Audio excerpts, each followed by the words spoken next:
Colonel साहब जो देके गए हैं अपने समाज को, वो इतनी बड़ी चीज देके गए हैं, मैं कहता हूँ ना पहले कभी कोई देके गया और शायद आगे भी कोई नहीं देके जा पाएगा। कर्नल साहब यहाँ पे आंदोलन करते थे 14, 15, 16 में यहाँ पे एसपी रहा हूँ, तो इसलिए मैं उनको व्यक्तिगत तौर पे जानता हूँ। लेकिन उनकी रणनीति ऐसी थी, उनकी पकड़ ऐसी थी, उनका रुतबा ऐसा था कि वो काम करा के गए। समाज के लिए भगवान के बराबर का दर्जा है उनका। एक मंत्रिमंडलीय कमेटी का गठन हुआ है जो कि स्थायी कमेटी है, वो एक बार के लिए नहीं बना है। देवनारायण योजना में आपके संघर्ष समिति के जो प्रतिनिधि जो आप नामित करेंगे उनको शामिल करने की बात हो गई है। प्यारे बच्चों, सबसे पहले तो देवनारायण भगवान को मैं नमन करता हूँ, ठीक है। विराज महाराज की, ठीक है। और इससे पहले आपके आने के पहले सारे लोग आगे के ट्रैक से कोई नहीं बचा, सबको ले आए, जिम्मेदारी से ले आए। देखो, जो सबसे बड़ी जो बात थी और जो कर्नल साहब जो देके गए हैं अपने समाज को, वो इतनी बड़ी चीज देके गए हैं, मैं कहता हूँ ना पहले कभी कोई देके गया और शायद आगे भी कोई नहीं देके जा पाएगा। मानते हो इस बात को? एक तरीके से समाज के लिए भगवान के बराबर का दर्जा है उनका। जिस तरह से संघर्ष किया और जो देके चले गए, कई बार हम मांगते रहते हैं, प्रयास करते रहते हैं, मिलता नहीं है, लेकिन उनकी रणनीति ऐसी थी, उनकी पकड़ ऐसी थी, उनका रुतबा ऐसा था कि वो काम करा के गए, ठीक है। इसीलिए हम सभी आज उनको बहुत सम्मान देते हैं। जब कर्नल साहब यहाँ पे आंदोलन करते थे 14, 15, 16 में यहाँ पे एसपी रहा हूँ, कई बार उनसे मिला हूँ, कई बार उनसे बात हुई है, तो इसलिए मैं उनको व्यक्तिगत तौर पे जानता हूँ। अब जहाँ बात बच्चों की थी, जो हमारे 372 वाले बच्चों की मांग उठाई, कहाँ गया बच्चा वो, ये है, और बाकी और साथी लोग हैं।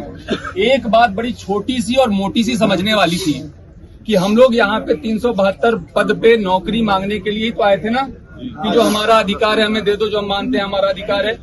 और जाकर के जब हम ट्रैक पे बैठ गए तो क्या होगा, उसका परिणाम पता है आपको? जीवन भर नौकरी नहीं मिलेगी। समझते हो इस बात को? रेलवे एक्ट का मुकदमा लेगा तो जीवन भर नौकरी नहीं मिलेगी। तो हम कर क्या रहे हैं? और मैं इसलिए वहां से चल के आया। बात ये थी कि पुलिस को नहीं जाना चाहिए, लेकिन मैं इसलिए चल के आया कि ये बच्चे अपने लिए कर क्या रहे हैं। और मैं धन्यवाद देता हूं प्रधान जी का, मैं धन्यवाद देता हूं प्रधान जी का कि इन्होंने सबसे पहले इस बात को समझा, वहां पे गए, आपको समझाया, और अधिकांश बच्चे तो मेरे ख्याल से आगे समझ के और बाकी को भी अब समझा के ले आए।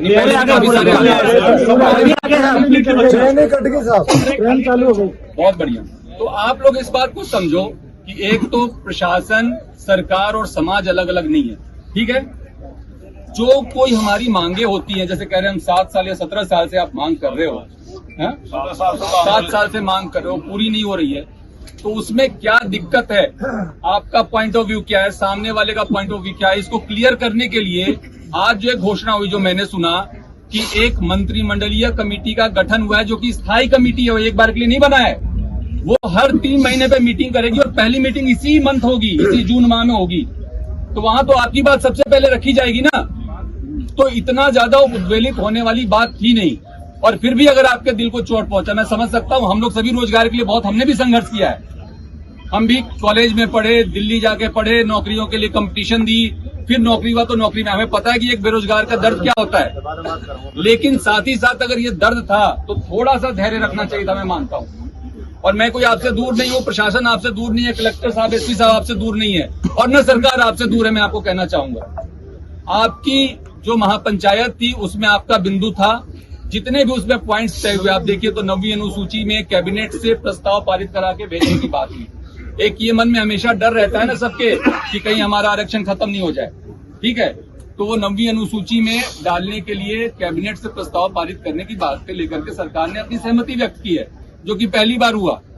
इसके साथ ही जो मुकदमे वापसी की बात है, जिससे हम सभी लोग परेशान रहते हैं, हमारे बच्चे परेशान रहते हैं, उसमें केवल बेलेबल ही नहीं बल्कि जो दूसरे जिसमें कि नोटिस दे करके भी कार्रवाई की जा सकती है, उसके भी डिस्पोजल की बात और सहमति दे दी गई है। देवनारायण योजना में आपके संघर्ष समिति के जो प्रतिनिधि जो आप नामित करेंगे उनको शामिल करने की बात हो गई है। कैबिनेट सब कमेटी में जो मीटिंग होगी उसमें आपके प्रतिनिधि जो नामित होंगे उनको शामिल करने की बात हो गई है। तो आप हर 3 महीने पे मिलोगे। आप जो कह रहे हो हमारी कोई बात नहीं सुन रहा, हमारी कोई बात नहीं समझ रहा, हमारी लॉजिकल बात है, वो हर 3 महीने पे सवाल पूछने का आपके पास मौका होगा। तो मेरी कोई बात पे आपत्ति है क्या? और इस देश में गांधी के देश में अगर गांधीवादी तरीकों को छोड़ करके हम दूसरे तरीके पे जाएंगे और बिना सोचे समझे जाएंगे तो अपना भविष्य अंधकार में डाल रहे हैं। तो मेरे को बच्चों इतनी बात कहनी थी। आप सभी बहुत समझदार हैं, पढ़े लिखे हैं, मैं आपका बड़े भाई जैसा हूं। अगर आप बड़े भाई की राय को मानते हैं, अभी आप लोग जो भी यहाँ बैठ के अपना तय करेंगे नीति रणनीति, उसके बारे में मुझे कुछ नहीं कहना, लेकिन मैं कहूंगा कि जो भी निर्णय लिया करो उसमें अपना भला तो पहले सोच लिया करो, जिससे कि आपका बहुत भारी नुकसान नहीं हो जाए। तो इतनी सी बात करनी थी। सबको बहुत बहुत धन्यवाद। वंदे मातरम।